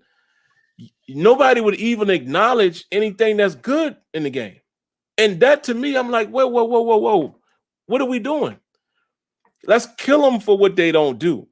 As me and Smitty does every single, it's not a week go by that we don't talk about Madden, I feel like. But why can't we acknowledge something like, look at this. There's potential here. People literally tell me, Smitty, even when I do a video like that, Madden has zero potential. I'm like, are you serious? Like, the game is, to me, this is my opinion. It's not a complete wreck. It's just missing some things. So when I play the game and I see certain things play out well, that's why I started the whole series. What is really under the hood? Because some of the stuff, it plays out so differently at times. I'm like, what is driving that outcome? Because if I play a few more plays later, you might see the same situation, but then they react totally different, where it's warping and shifting all over the place. But anyway, let's get back to Esports Boxing Club. I don't like how people are just tearing this game down. People out here saying that Fight Night now, and this ain't no disrespect to Fight Night. Fight Night is a way better game than what this looks like. What? Again, we all have our opinions, but bruh, are you serious? There is no Fight Night known to man that moves like that game, even with its flaws. Not one. Not a single Fight Night. Knockout Kings, none of them. Which Knockout Kings was years ago. Y'all know that. But I'm saying there is not a single Fight Night that moves like what we've seen, even in the alpha trailer. Period. There has never been a game that looked like this game. Period. There's never been a game, in my opinion, that I can remember that has all those subtle movements with feints and the different types of jet. I ain't never seen that. But because you see a couple little things that's off in the trailer for a game that will be presented to us in almost alpha mode, not even done, Fight Night was better. I don't get it. I don't get us gamers. I swear. We should always be looking to make everything that we see the best thing possible. And if they don't do it, they don't do it. But I don't get it, man. And I'm thinking there's people I respect that I'm seeing out here just killing it. People, look, Smitty, people that we ain't talked to in years left a comment on my video. Nah, man, this joint look trash. Fight Night way better. What? How? And here's the funny thing. We haven't even played it. Like, we always say we want something different. Here's a company that I had never heard of. Steel City Interactive. Obviously, they're based out of England. And at first, what was the critique? Man, they ain't got no real fighters, because they had a lot of European guys. Of course they would. That's where they're from. But then you start seeing some other names. And then, Smitty, on Saturday, they dropped a huge bomb on us. Yeah. And they said they're not done. They're coming with more. But I mean, just to throw some names out there. Roy Jones. Bud Crawford. I mean, it's some names in there now. My man Chocolatito. What? Like a bunch of boxers so that already let me know there's some way more people that's coming. Like, that's matter of fact, hold on. Let me go to it right quick and see if I can pull up a little bit of the roster. Dudes like, and again, man, you probably got to be a boxing dude to know who Chocolatito is, but the fact that dudes like that, Amir Khan, there's some real people that's coming. My man Daniel Jacobs, like Caleb Plant, like they getting some real names now. So they Sean Porter. How could I forget Sean Porter? Jorge Linares. Let me see who else. Sergio Martinez. I'm just trying to name some of the dudes that most people would know, even if they're not, really into boxing. But my point is, y'all see everything that they're trying to do with this game. Why? How we killing it? I don't get it. I don't get it, Smitty. I don't get it. This game looked like it could be the best thing we have ever seen in action. To me, I could be bugging, but I have never seen a contact sport like box fighting sport look like this thing looks already, even from the alpha trailer. And just because it don't look perfect, like we tearing the game down in a so I say all that to say this. I'm completely done with that side of it, man. I'm at this point, I'm only rocking with people that is basically, we develop a nice little tight-knit family over here with, you guys have been rocking with us forever. That's how I'm approaching it. I'm not even worrying about all that other nonsense, man, because it don't make sense. Yeah, I feel like now we're at a point where all we just want to do is be heard or seen. And y'all know that ain't me and Smitty. If that was the case, I promise you, my channel could be way bigger than it is. I know the blueprint. If I wanted to just shoot up the charts, but I don't do it for that. I literally do this. I do the stuff that I love to do. I like bringing the information to you guys. I like doing my Steelers stuff. But it's like, I'm just going back to just being a gamer again, man. I'm going to tell you, going down to EA all that time, and maybe Smitty, I don't know if he feels the same, but it's a little weird because I don't view games the same no more. And I'm trying to get out of that. I still want to be able to acknowledge bugs. But what I'm saying is it got to a point where I couldn't even have fun with games no more, especially with Madden, because I know every single thing that's wrong. It took some of that hope away. You know what I'm saying? It took some of that, man, I hope they da-da-da-da. Listen how me and Smitty are talking about MLB. We don't know the ins and outs. So we like, man, I hope they do this, da-da-da-da. I kind of want to at least be able to separate always complaining with just being a gamer and provide my feedback. You know what I mean? So that's it, man. It's just it just drove me crazy when I saw how the game was getting killed, and I'm like, why? Y'all ain't never seen no boxing game look like this. What are y'all talking about? I don't know, man. That's my 2 cents. So are you guys gamers with feedback, or do you just complain about everything? There's a couple people that I watch them. They follow me on Twitter. They follow my channel. They don't like 2K. They don't like Madden. They don't like FIFA or NHL. And I'm like what are you expecting? Like, if you can't find any type of joy out of any of those games, but yet they own every video they comment. I'm like, I don't know, man. I'm sorry, y'all. It's just been weighing on me, man. It's been weighing on my mind. Like, it's ridiculous. It's stupid. It gets crazy. I know. It gets crazy. You know what? But how you feel about the game, Smitty? I'm gonna name some of these boxes off because you said it. Yeah. Roy Jones Jr., Butterbean. This is the crazy part. My man, Butterbean. When I watched the thing, I was thinking these were guys that they already named before. But then I was like, wait a minute. They didn't say Butterbean. They didn't say Roy Jones. And I was like, oh, wait a minute. Hold on. So these are all new cats that they added into the mix. So 20. How many did they say? What was it? 20? It was like 20 of them. 25. Roughly 25 new people. 25 new boxes added in here. So Roy Jones, you said Chocolate Tito, Tim Bradley Jr. Bad boy. No, Ricky Hatton. I think he was already in one of the previews before, but Ricky Hatton, Shu Khan, who's somebody? I don't know. Oh, Amir Khan added in there. You said Terrence Crawford earlier. That's a major one right there. You know, Daniel Jacobs. Him and Sean Porter are major. If you guys, that's big business right there. Those are premier names. So that's Sean major. Porter. Daniel Miracle Man Jacobs. Yeah, that's There's my another guy. one in there. So it's like, who else? Oh, let me see. Not Alexander.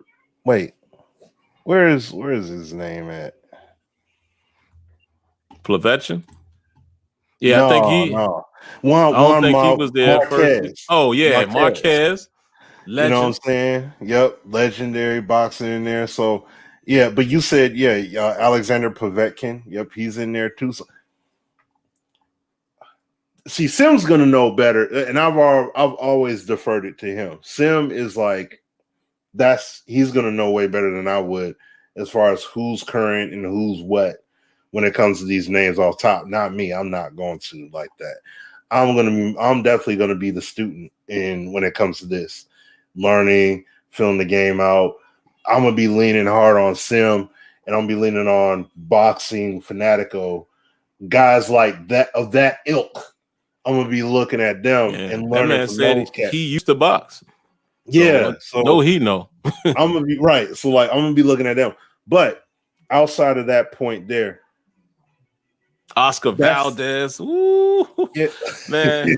Bruh. See, that's what I'm saying. Sim's gonna know better than I would know.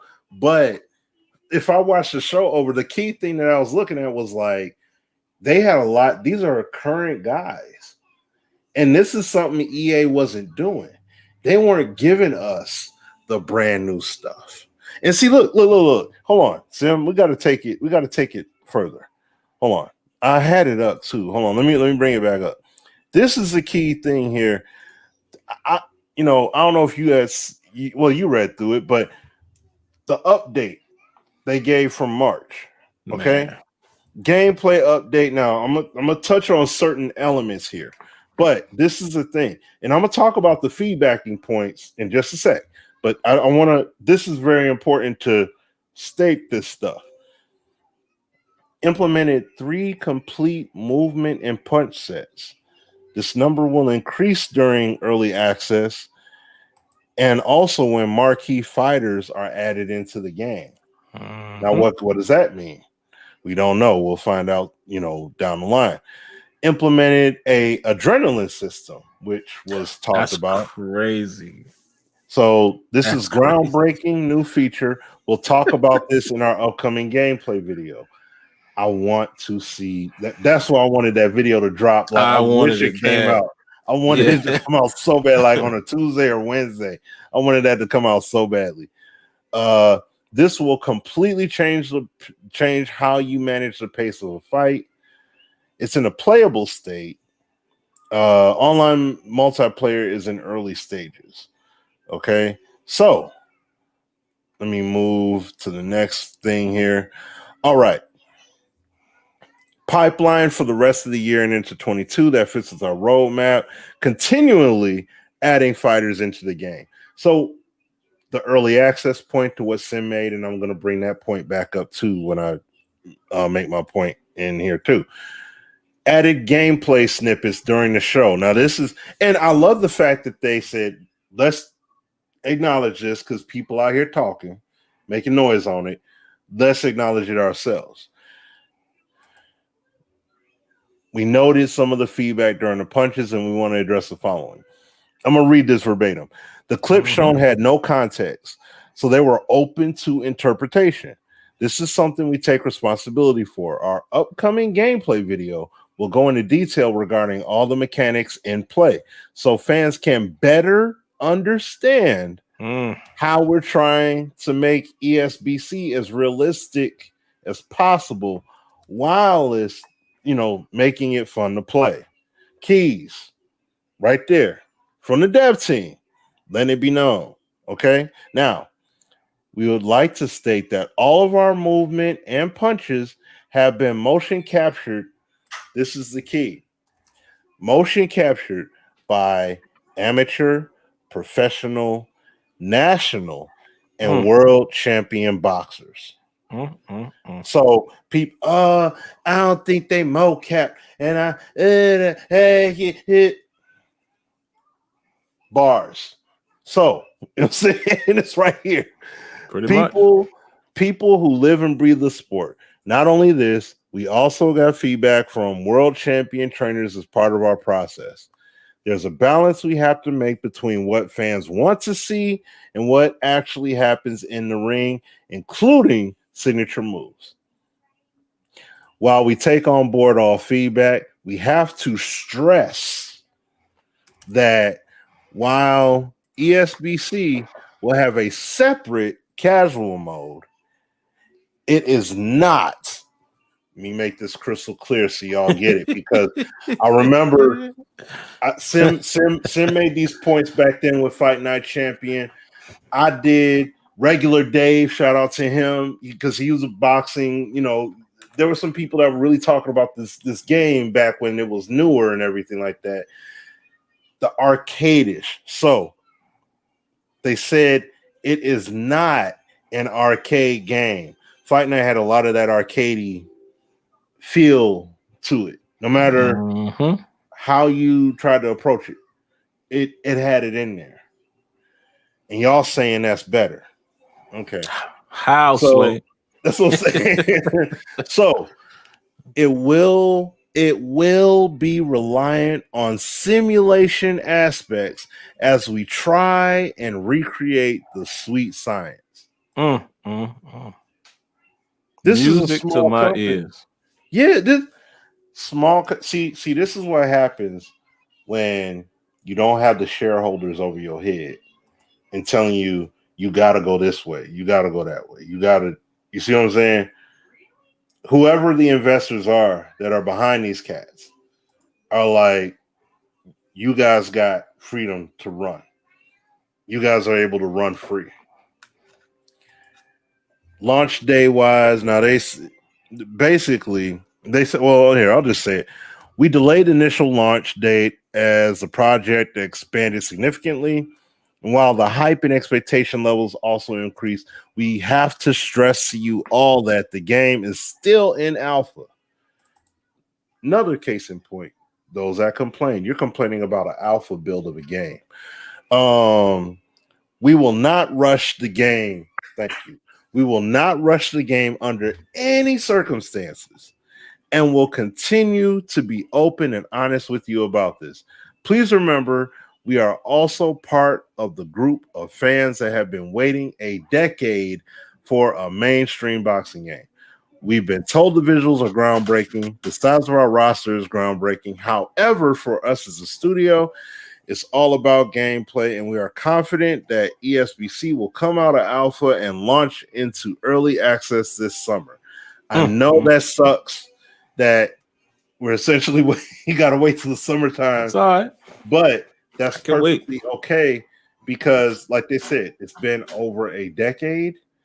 I'm not tripping.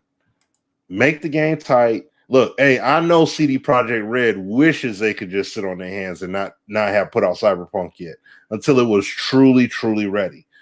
That's the perfect lesson they took from that. Oh, snap, we getting all this hype and noise, and people really look, they thinking it's going to be the successor to Fight Night. Oh, no, hey, cancel them dates, dog. We're going to run this thing back. Like, we got to double, triple. Yeah, like, we got to double, quintuple down on this and really get this. Because they even said that once the game does come out for early access, their dev team is going to be even bigger at that point. So that's, you see what I mean? So now, with all this being said, though, the point of me saying all this is that it's like when you see some of the stuff that's been said by some of the people out here, it makes it appear as if these guys did not pay attention at all to any of that information that was put out there.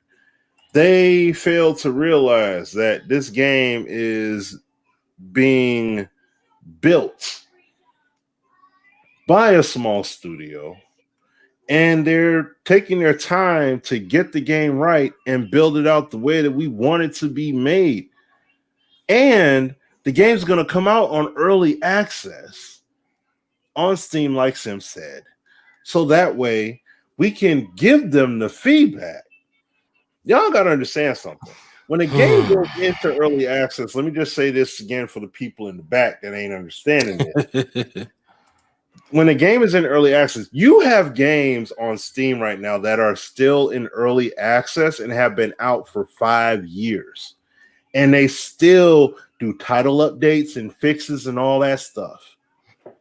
These dudes can have it in early access state and still work and work and work and work and build and tune and tweak and add and modify. King Havo did the same thing with his football game, his Retro Bowl. He did the same thing. He released it. It wasn't finished. Hey, guys, I'm working on the franchise mode stuff. I'm working on the kick mechanics. I'm working on these mechanics. I'm working on this. I'm working on that. I want your feedback, though. And he's able to fix it. That's the kind of stuff these guys are going to be able to do. But, yeah, PUBG, same deal, Bills. Exact PUBG, perfect example. Thank you. But the key thing here to understand. Shout out to Bill's comment. I like that. Yeah. So game made by us for us. Yep. Let's go, dog. I'm getting all the way behind this game. Hey. Yeah, y'all can play if you want. I got something else this summer that can keep my attention. Hey. But see, this is why I say when you have guys, this is where the problem can come in. You have guys like Marshall Mind that for the acumen they do possess when it comes to combat sports, he was way out of pocket when talking about this game, especially after what I just read off. This game is in alpha state. It's not ready to go. And here you are comparing it to a completely finished and title updated Fight Night game. You see what I'm saying? And Fanatico's shown you. And see, the problem with that is that when you have those guys that have the big numbers and the subgroups and the followings, they'll come in, they'll be the ones that'll complain and say, yeah, it's not Fight Night, and it doesn't look as good as Fight Night. And because it's not Fight Night, this game is trash. And it's like, and everybody piles on. They don't know what they're talking about. Yeah, and they're what he said. Right. Like they're blindly jumping. It's the blind leading the blind. And the thing is, this dude, unfortunately, in this case scenario, when it comes to MMA, great job. I love listening. If I miss fights and things like that, at times I listen to his commentary because he says he gives a good insight on MMA, not boxing. He doesn't know what he's talking about when it comes to boxing. He is the Sports Center fan. He uses the Sports Center philosophy. Oh, where's the heads bobbing and all that stuff and everything, and guys skating around the ring with the movement, dudes fighting, throwing punches, not the way they're supposed to be throwing punches. Like my man Fanatico broke down so beautifully. And see, that's the whole thing. He literally shown you technique. He's shown you the technique and how it's supposed to be. It's just like Michael Jai White when he talked to Kimbo Slice. I don't know if any of y'all saw that clip, and rest RP to Kimbo. But I don't know if you ever saw a clip. It was a clip from this movie Blood and Bone, where he was in the back lot with him practicing, and he was showing him technique. He was showing him how to throw the punch without honestly wasting energy, just showing him how to move forward. And he straight demonstrated it. He's shown how the mind is manipulated in terms of the eye movement. He's shown how he bodily is able to, he's like, don't let me hit your hand.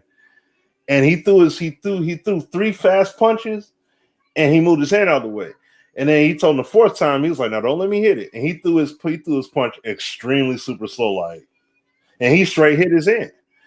He's shown him that. He was like, because of what he's used to seeing. He's used to seeing it go a certain way. And he's shown him different techniques that he works with boxers and things like that. He's like, yeah, I train with boxers and all that good stuff. And we talk about technique and then we go over that stuff. And the thing is that when you get, the reason why I'm bringing that up even is just when you look at the intricacy of technique being displayed. Somebody like a boxing fanatico, Sim, Bills, or others that really pay attention to boxing, you're going to be able to see that. So, oh, yo, you see that subtlety right there? You're going to be able to see those things that me, Marshall Mind, other dudes, we're not going to see it. And I'll be looking at y'all like, what'd you see? Like, I ain't see nothing.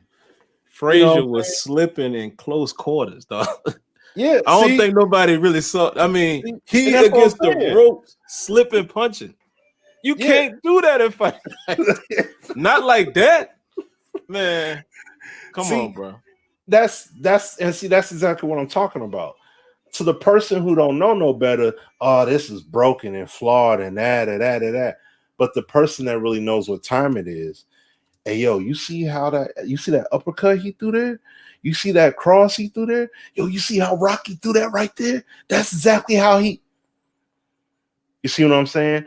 But to the untrained, I just play Fight Night Champions and I just play EA stuff, or I only know that, I should say. Of course you're going to think Fight Night is, well, of course, because it's EA, right? They do better than everybody, right? Because they got the money and the resources, right. So they do better than everyone. Especially football. Yeah. I mean, who's better than that? Right, exactly. Oh, man. So that's the thing. Those subtleties in the game are like a huge key. And so when you see that stuff happening in this game here, those are the kind of things you got to see. See, people gonna be playing this game. Go to casual mode. I'm telling you right. Going out the back door. Go. You in the wrong area. I don't want to see Marshall Mind coming in here with all his subs and all his viewers and all that stuff, and they come in droves and say, oh man, this is a messed up boxing game and it ain't da-da-da. And then they all gonna co-sign with him. And they gonna be like, yeah, this ain't da-da-da. I don't want to see these dudes conform for nothing. I don't want to see PC, especially PC. I will say this, especially PC. I don't want to see the game get touched. You know, I don't want to see that game get messed up in the wrong way. Console, I don't know, man, because you don't have nearly as much wiggle room with updating and stuff on consoles. Yeah. So it really is going to be, it's going to be kind of tough with that. But I will say this, that ESBC boxing, look, people in the community, and like you said, Sim, it's like you would swear that some people in this community literally are making the game. You would swear Marshall Mind is in the studio and he knows better than they do. You know what I'm saying? And it's like, how could you no, you don't, no, you have no idea. When it comes to games, and Sim and I know this, we've expressed this here before too. You could play a build on Tuesday, play another build on Thursday that feels completely different. And then they'll have a build on Friday. Like we were in the studio before. Oh man, that issue you said, yeah, we got it fixed and we got to go home. You know what I'm saying? It's like, man, I wanted to play it. You know what I'm saying? I wanted to see it. And that's the thing. So who knows? Just like when Fanatical was talking about, why is the referee just standing in the back corner? Yeah, that could just be a build. That could just be, just him in the back. It ain't no thing. But once again, pre-alpha, well, not pre-alpha, but alpha, early stages of development. We know about that whole alpha thing and how games be looking in alpha. So this game is in alpha, and it's looking like that right now. My goodness. I can't wait to see when these dudes have actually made some honest progression.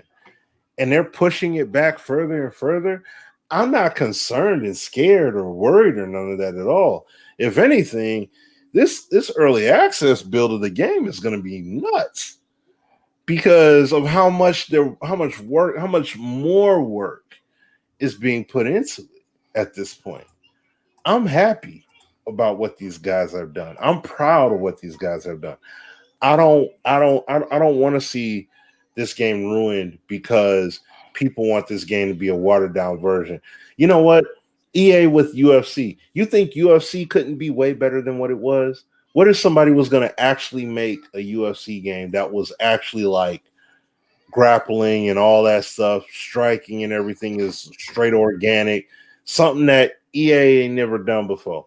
I bet you people would be ripping that down. Oh, but UFC, we're able to do and we can do. It doesn't look like, okay, but these guys have an early build or something doing intricate things that you didn't even have happening in the UFC of any of the games, THQ or EA. And you, but it ain't better than it.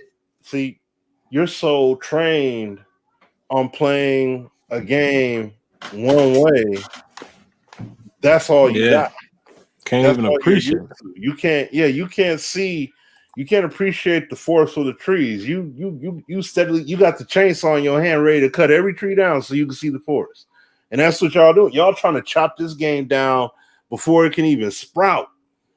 And it's like, no. That's too much. And I mean, like what Sim said about Madden. People say the game ain't got nothing. Just like people talk about 2K. Oh man, I don't want 2K to make a football game. They're gonna ruin football. No, the problem is, and see, this is stuff we've said this in the past, but the problem is that sometimes there's a problem when it comes to listening to the public too much, and bending to the will of the people too much. And 2K is a complete victim of that, and Madden is a full-blown victim of that. When you have games like what ESBC is doing here, see, the cool thing is they don't necessarily, excuse me, they don't necessarily have to go by the beck and call of the people like that. So it's like if they say this is the way the game is and this is the way it's going to be, that's the way the game is and that's the way it's going to be. They don't have to, at least on PC, and that's the part I love. They don't have to. All right, guys, you know what? We're going to spay and neuter. We're going to make it so that punches are 50% more potent and knockouts happen a lot more often because you feel they should. No. Nope. You make it follow the sport of boxing and you make the user adapt. That's what I love about PC gaming. PC gamers will play these games like they're used. Perfect example. And I don't know if my man VF is still in here, but if you play games like Squad, he knows all about that. If you play that like Call of Duty and you're getting marked up all day long, or Insurgency, and you're getting marked up all day long, don't turn around. I think I used to see VF playing that all the time. Oh, yeah, he was playing Insurgency. Yeah, so it's like, yeah, y'all give me some recommendations, man. I'm new to Steam, so give me a recommended shooter I should try out. Yeah, well, I would definitely say Insurgency, and I think they usually be having some deals on that too. So gotcha. I definitely will get that. But the thing is, when you play the games, and if you play it like Call of Duty, you're gonna get murked, and then you're gonna be like, oh, I can't get this, and I can't. But then guess what? They're gonna be like, no, that's the way the game is. You have to adjust. You have to adapt to the style of play. I'm not changing it for you.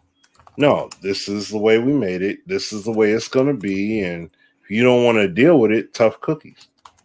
That's the way it's going to be. And I'm like, that's what I love so much about PC gaming. I don't see these dudes, at least from my experiences, games that I have that are not the console games. I don't see these dudes bending. I don't see these dudes conforming to how someone feels. This is the way the game is built. This is it. Enter at your own risk and play. If you don't like it, bye. That's it. You know what I'm saying? Martial mind. You don't like this? All right, go ahead, play Fight Night. Go ahead, bye. We're not changing for you or anyone that's of your ilk. That's what y'all want to do. Go ahead, play them. Have fun. Play Fight Night and keep playing UFC and have fun.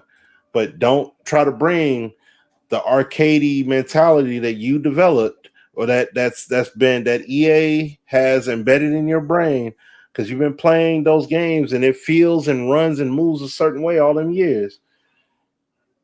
And you want to bring that into this boxing element. No. Mm-hmm. So that's why I can't wait. I already look, you know what, I might as well just say it now. Next week, because since we won't be able to cover it on this show, next week we definitely whether you make a video about it, I make a video about it, it doesn't matter. Next week we definitely have to talk about that trailer. Whenever they put that video out. I mean, we don't know how long the video will be. It may just be like a 2-minute video. I don't know. But that'll definitely be one of the topics. Like, we definitely will share thoughts collectively here about what they talk about and showcase on that trailer. Matter of fact, if it's an actual decent video length, like not as long as this, but let's just say it's an actual production put together, kind of like how they did MLB today. I think what we could do too is play it on air since we can, and then we can pause and chime in. And that'll be dope. We'll do that. Yeah. Yep. We'll do that either way. Either way, that'd be perfect. So yeah. So we'll do that for next week. But that's all I got on it, man. I know it's about time to wrap it up, but that's the thing. Like what my man VF says, less complaining, more gaming. And shout out to him, by the way. He got the t-shirts and all that stuff. And VF, I think I'm gonna holler at you for one of those, man, because I really, and I'll find the links and all that and support. That's my mentality now, man. I mean, listen, y'all know I'm not even gonna say who we were. We still who we are, right? Mm-hmm. It just was a time when we might have been a little more rah-rah because we didn't know the ins and outs. We found out how that worked, and then people started accusing us. Oh, you guys have let up. No, I don't recall a year that has passed that you can't find a feedback video of mine about Madden. I'm always giving feedback, but it's like, perfect example with VF. Do you think VF thinks all of them old games that he play are perfect? No, but he finds his enjoyment in those games, even with their flaws. You can walk and chew gum at the same time. Right. And I just can't be caught up in that situation. I just can't do it no more, guys. And like I said, if that means you don't want to rock with me or Smitty no more, so be it. I'm cool with having my fan base, our fan base, when we're together, tight knit. I'm cool with that. Just like I say when I stream, when I do my streams, I always be like, well, people subscribe. Welcome to the home team. Welcome to the fam. That's how it is. And if we ain't on the same accord, all right, cool. Not saying I can't listen to your opinion, but I'm telling you right now, I'm not doing all of that negative talk. I don't. Bye. I don't need that in my life. These just games, bro. You know what I'm saying? Like, I don't need that people beefing back and forth over what. So you hate this game, you hate that game. All right, bye. Why do you got to comment on it for? Like, why do you have to come to me to tell me how much you hate that? All right. But I ain't even talking about that per se. We're also talking about the people who complain about every single thing. Do you ever take time to acknowledge, nah, this was kind of good. I don't really like that. They could do this better. Oh, I like that. What's wrong with that? I'm sorry. I'm saying it right here. So if somebody want to clip it, I don't care. I'm saying it to end this show right here again. I do not think Madden 21, particularly on next gen, is the worst game ever. I don't. I think there is positive things on the next gen version of Madden. I'm having a decent time offline. That's the caveat.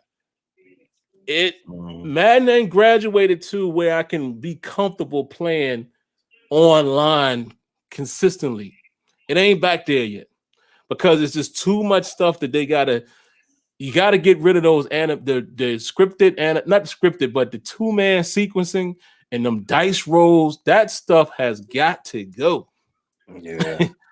That is at least that. If you can't do nothing else, get rid of that. So when me and Smitty or me and Azure or any of these guys are playing each other or whatever, we can at least feel like we are in control. And whoever wins, wins. Like if your man happens to get there first, great. If his ratings are a little better and he reacts a little better, great. But all of that chain and stuff to get, that's got to go. I don't get as much of that offline.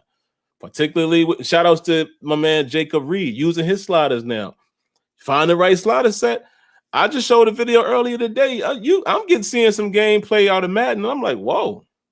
If they fix this stuff, man, if they clean up the stuff that we all want, the game Madden can literally go from to wow. Yes, I'm saying that. If they do what me and Smitty have said for years. Get rid of them you can have two-man animations, but make them fluid. Make it believable. Take the warp out of it. Make it to where the players got to be this close together before it kicks in or something. Or get rid of them. Make physics work all the time. Boost the AI to where they're really thinking on the fly. You got a totally different football game. 2K doing a great job of not having the animations come together. It's gotten messed up on this current gen here with PS5 and everything. It's like there's a lot more forcing of it happening. But if you go back, which I mean, I have it on PC, and that's basically the PS4 version, it's not happening nearly as much, and it feels a lot more looser, and the animations connect. They blend, basically. There it is.